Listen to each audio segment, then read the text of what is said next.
If you ask someone who doesn't listen to heavy metal what the genre is all about, they'll probably say it's just pure chaos. Screaming vocals, loud guitars, weird makeup, and a lot of anger. There's this old stereotype that metal musicians are basically just rebellious dropouts who only know how to play fast and loud.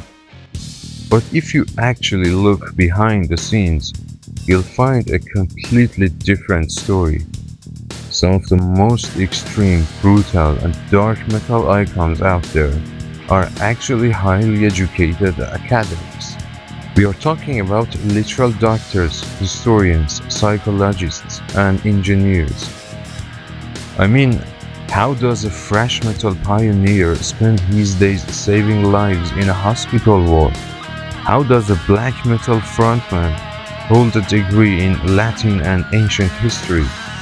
Or how does a space opera mastermind use an engineering background to build cosmic metal universes?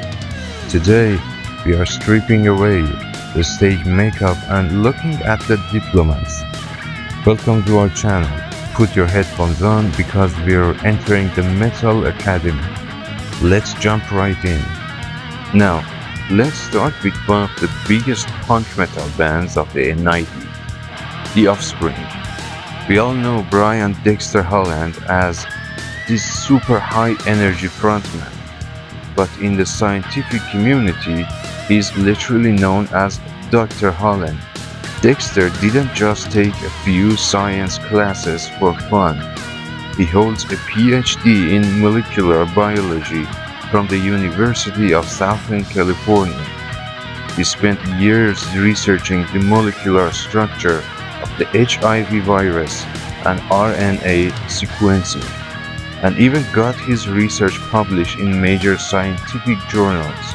Imagine writing multi-platinum rock anthems and then heading back to the lab to help cure global viruses. That's a wild double life. And somehow, while I was in grad school here at USC, my band took off. It was a little song I had written in the lab right here on campus with the line, "You gotta keep them separated." I wrote it right here one day in the lab while I was washing and sterilizing flasks. So how about that, a little manual labor for inspiration. Next up, we have one of the most legendary thrash metal bands of all time, Slayer. When you think of Slayer, you think of pure aggressive speed and dark lyrics. But the man behind those screaming vocals, Tom Araya, actually has a background rooted in saving lives. Before Slayer blew up, Tom was a certified respiratory therapist. He spent years working in hospitals, helping patients on ventilators and assisting people with severe breathing issues. In the early 80s, Tom actually used the money he made from his hospital shifts to help pay for Slayer's debut album, Show No Mercy. Think about that contrast, helping people breathe by day and singing some of the most intense, sinister thrash metal songs by night. This medical contrast gets even crazier in the extreme underground. Take Emperor Magus Caligula, the former vocalist of Swedish black metal giant Dark Funeral.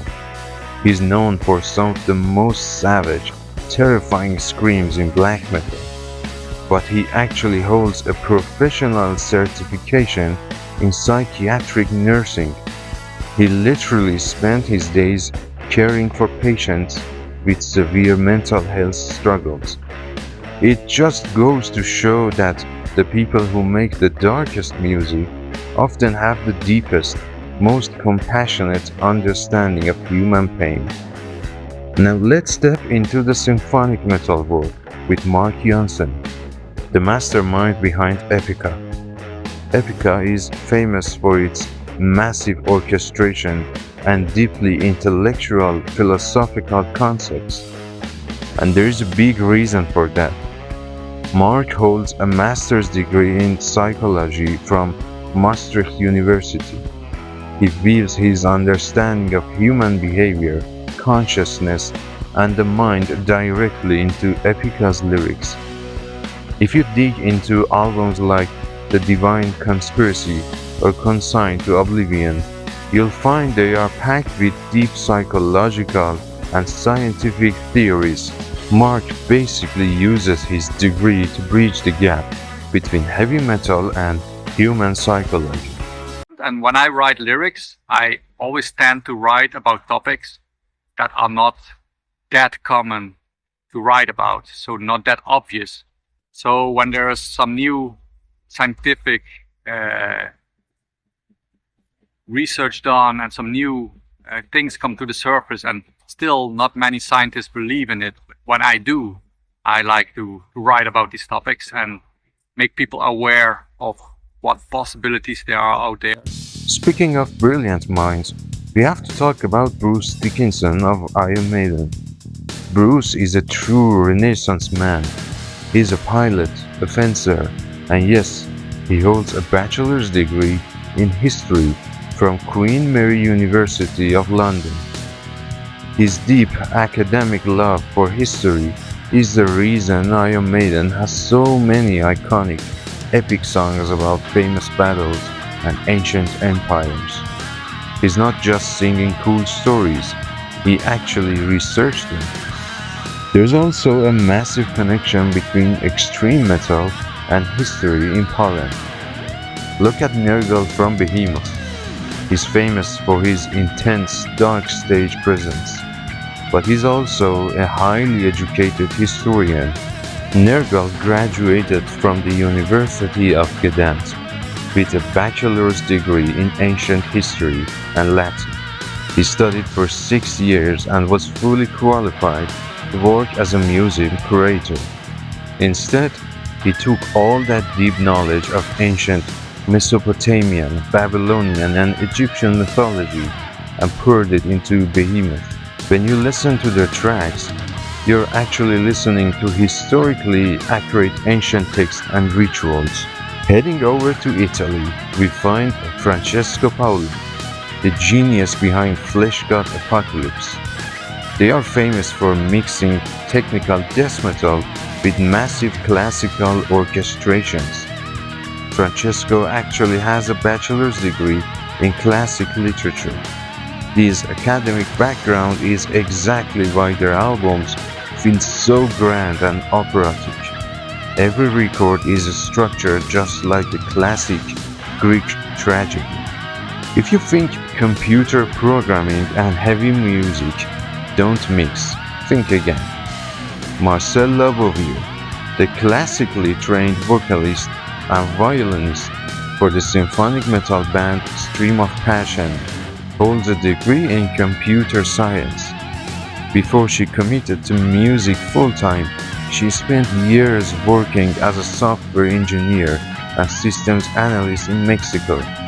This unique technical background allowed her to approach the highly complex, layered arrangements of symphonic metal with both the analytical precision of a programmer and the deep emotional grace of a classical musician.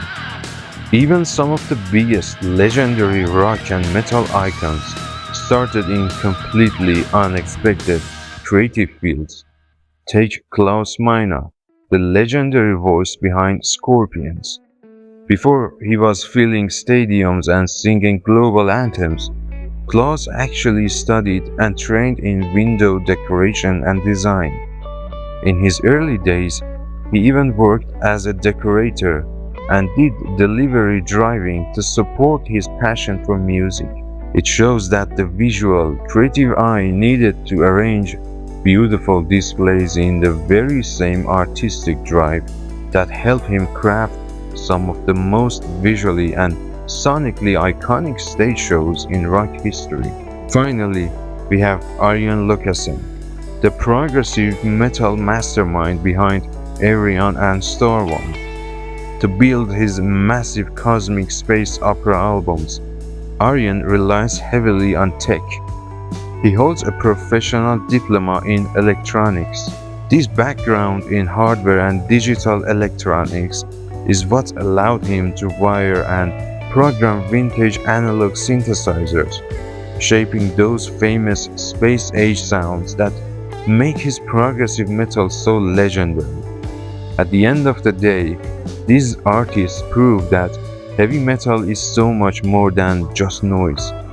It's an incredibly intellectual, carefully calculated art form created by some of the most brilliant minds out there, from biology labs to ancient history and human psychology. Metal is way more sophisticated than people think.